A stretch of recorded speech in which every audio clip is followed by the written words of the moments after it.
Hi friends! I have a few tips for you if you are just getting started in origami, the Japanese art of paper folding. So generally most patterns will require a square sheet of paper. This is a standard sheet where there's print on one side. They come in a variety of different types.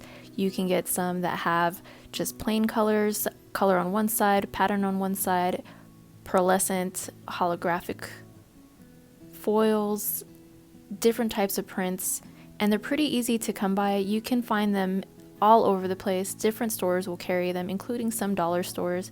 You can find them at any craft store and some of the big box stores as well.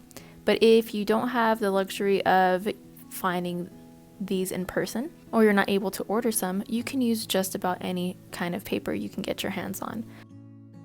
Once you've acquired some paper, the next thing you'll need is some scissors or another way to cut. And depending on the size and shape of your paper, you might then need a ruler. But that's it. So I'll show you one of the easiest ways to get a perfectly rectangular sheet of paper into a square. Now you need two parallel sides, the longer sides, and your shorter side you're going to fold up and line up with one of the longer sides. Be careful to make sure it is perfectly aligned. With origami, you really want to have precise folds and a nice square sheet of paper to start. It'll help you in the long run. If things are off, it's going to make your finished product look kind of sloppy or not come out right. Then you're going to cut off the excess piece. Now, if you just hold it down, you can cut straight across, but I think it's a little bit easier if you fold this piece over so that you have a guide, a crease to work with. So just be careful not to overlap anything. You're just going to fold right where that paper touches.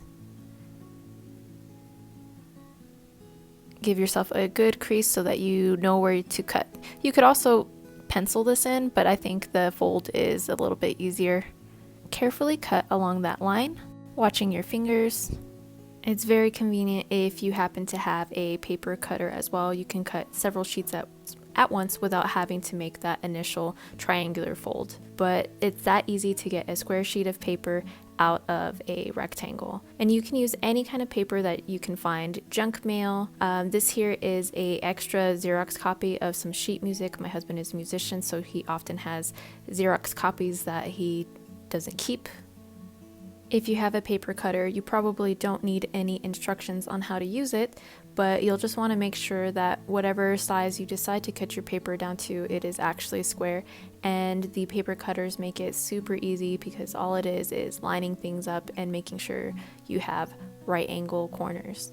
And it feels a little bit blasphemous to say this, but if you have an old book that you don't want or that is damaged, you can rip out pages and cut those down as well. It actually looks pretty cool. I've done it several times, and I've had certain books that I've used for many projects, for collages or for origami.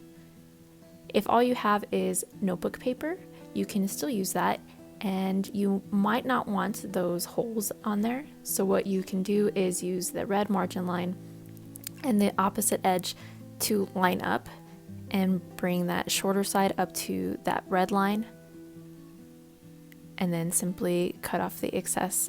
Use whatever you can to get started, and don't worry about pretty papers when you first start learning.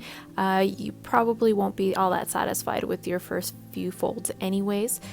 Another tool that you might like to try, and if you don't have one, you could substitute something similar, is a folding and scoring tool. Here are three that I have.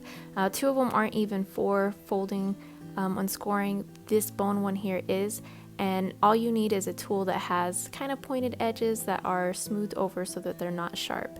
So when you take your paper folds, you can use that to kind of fold that paper crease down.